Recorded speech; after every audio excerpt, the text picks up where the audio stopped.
So the Kansas City Chiefs are in a nightmare scenario that only weirdos predicted. Their run of 9 straight AFC West titles is over, and their playoff odds, a desperate 12%. And this Sunday, they face off against the Los Angeles Chargers in a game that's not just a must-win, it's a must-win just to stay mathematically alive. A loss this weekend, combined with a few other results, and one of the most dominant dynasties of all time will be eliminated from the playoffs, and it's not even Christmas. From Super Bowl favorites to fighting for their lives, the stakes have never been higher. Today, we're going to break down the Chargers matchup, the devastating injury report, the emotional toll on Travis Kelce, and the one key factor that will decide if the Chiefs season is dead on arrival. So stay tuned until the end because we'll cover the specific, brutal scenarios that could see the clock run out on the Chiefs this Sunday. And we're doing our Zarda Hot Picks of the Week. Thanks for watching All Chiefed Up. If at any time you're enjoying the content, do us a favor and hit that like button. Also, subscribe to the channel if you haven't already and share it out with your friends.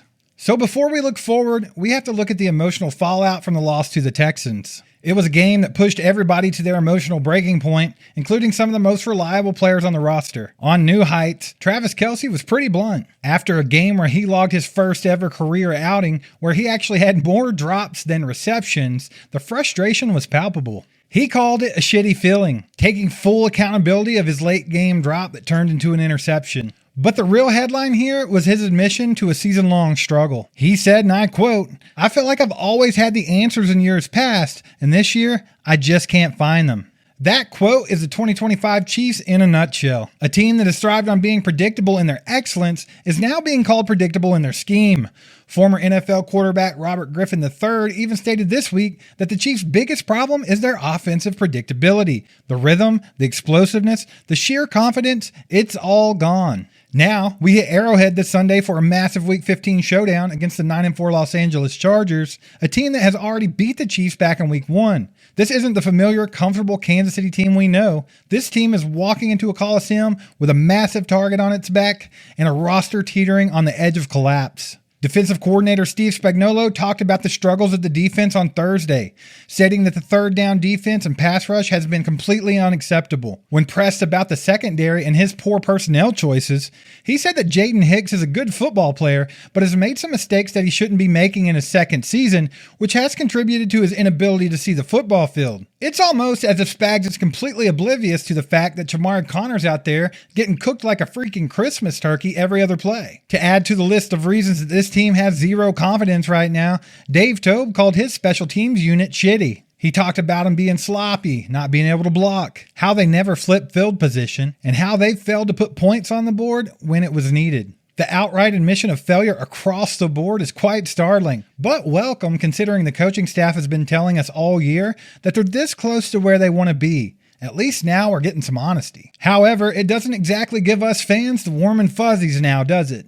If the mental game wasn't tough enough, the physical one is a complete catastrophe, especially for the Chiefs' most critical unit, the offensive line. As of today, the Chiefs' offensive line is kind of in shambles. We have 2 starting offensive linemen, right guard Trey Smith and offensive tackle Jawan Taylor, who are both out with ankle and tricep/knee injuries respectively. And of course, our starting left tackle Josh Simmons is on IR, and then Wanye Morris is also out with that knee injury he suffered against the Texans. This means that Patrick Mahomes will be protected by a patchwork unit against one of the most effective pass rushing defenses in the league. The Chargers boast an elite 47% pressure rate, one of the highest in the NFL. They feature one of the league's top-tier pass rushers, Khalil Mack, who's hungry to feast on a backup lineman. So the question isn't if the Chargers will get pressure, it's how often and how quickly. The Chiefs' O-line emergency is the single biggest roadblock to the victory this Sunday. However, Esapole and Jalen Moore had great outings last week, so hopefully they can keep that up. On the flip side, the Chargers aren't perfectly healthy either, and that's the Chiefs' one silver lining. While QB Justin Herbert is expected to play, he's been limited all week with a left-hand injury. If the Chiefs' stout defensive line led by Stone Cold Chris Jones can get in his face, the hand issue could severely limit his accuracy, mobility, and maybe turn a massive weakness into a potential advantage for the Chiefs. But after his performance last week against the Eagles, I wouldn't hold my breath. So this game comes down to 3 major factors. Number 1, the red zone grind. For the Chiefs, the goal is simple. Establish the run. Please, Andy. For the love of God.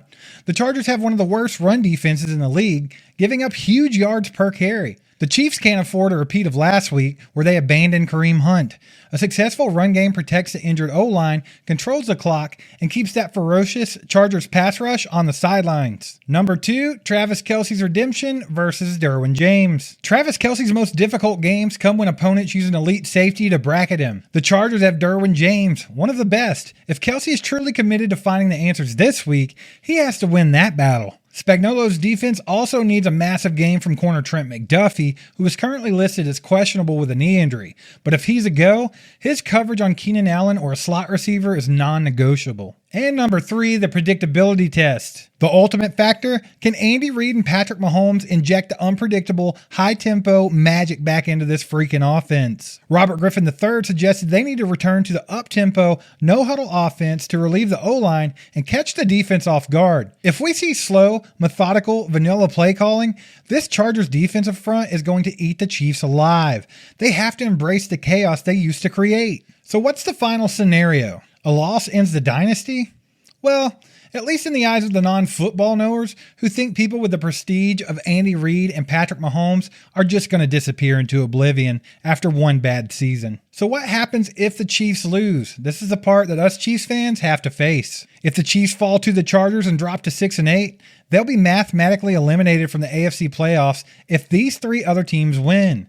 The Bills beat the Patriots, the Jaguars beat the Jets, and the Texans beat the Cardinals. That scenario would ensure the Chiefs finish behind enough teams to make a wild card spot impossible. Think about that, guys. A loss to the Chargers could officially end the Mahomes-era playoff streak. It would confirm the narrative that this season is a total failure, leading to a cascade of difficult questions for the organization this offseason. This is it. This isn't week 1. This isn't a mid-season slump. This is the ultimate test of a champion. It's the 2-minute drill for their season. They're injured, frustrated, and running out of time. They have zero margin for error here. And they're playing a confident rival that's riding high off that win against the Eagles on Monday night that you can bet is completely horned up to put that final nail in the Chiefs' coffin. The Chiefs will need the best version of Patrick Mahomes here. Not the one that's looking for answers, but the one that creates them. They need an emotional, drop-free game from Travis Kelce, and they need that defense to carry their weight. Now, let's get into our predictions with the Zarda Barbecue Hot Picks of the Week. The next great touchdown is coming, and you can bet on it. We've teamed up with DraftKings Sportsbook, which is the best place to bet those touchdowns. DraftKings has industry-leading live betting market availability, which feature dynamic odds that move with the game and more open live betting markets more often. So get in on the action and sign up using our promo code ACU right now. With DraftKings, the crown is yours. So here we are again trying to pick this game, and each week it feels more and more confusing. The Chiefs continue to be an enigma, a 10,000-piece puzzle with 100 of those pieces missing. We've seen versus the Texans last week that the offensive line actually held up with 3 backups plugging in the holes. Esapole done a fantastic job versus Danielle Hunter. This week versus the Chargers, they face off against another pretty solid pass rush. Tuli Tuipulotu, Odafe Owe, Khalil Mack, and Bud Dupree. Tuipulotu is the only defensive lineman with double-digit sacks with 10 on the season. So one should be able to safely conclude that our offensive line should play an even better game this week. However, we all know that jumping to these kind of conclusions with this specific Chiefs team has been a disaster. Where the Chiefs should finally hold an advantage is their defensive line going up against one of the most depleted offensive lines in history at the week 15 point. Trey Pipkins was injured last week versus the Eagles, and he was backing up Rashawn Slater. If he can't go, I have no idea how they're going to protect Justin Herbert. Chris Jones is playing with some fire finally,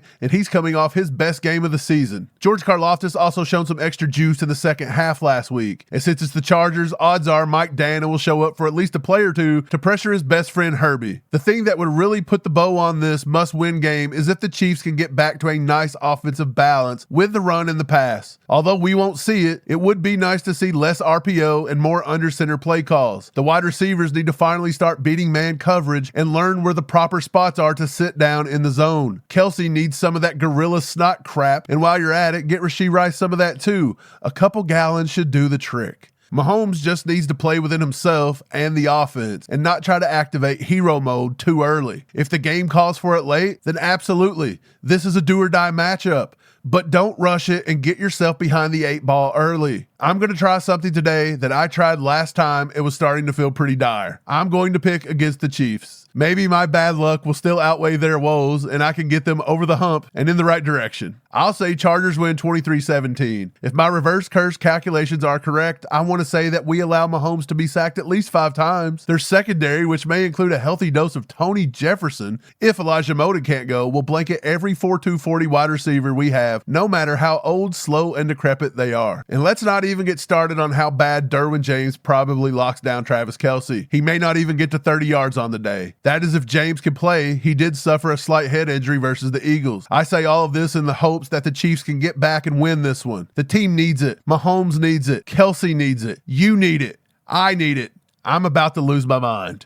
I just can't see this team going down without swinging, especially after the lackluster effort they put in the Super Bowl last season. That's not exactly the standard they want to set for this organization going forward. Patrick Mahomes will bounce back this week, and I fully expect Andy Reid to revert to the game plan from a couple of weeks ago against the Indianapolis Colts. When it's all on the line, run the damn ball.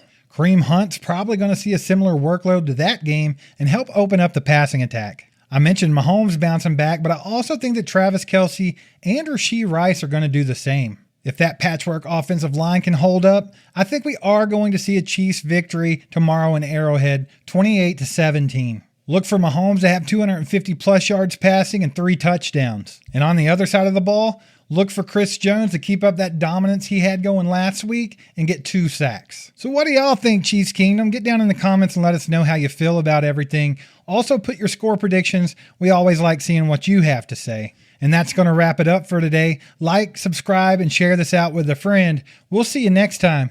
Go Chiefs.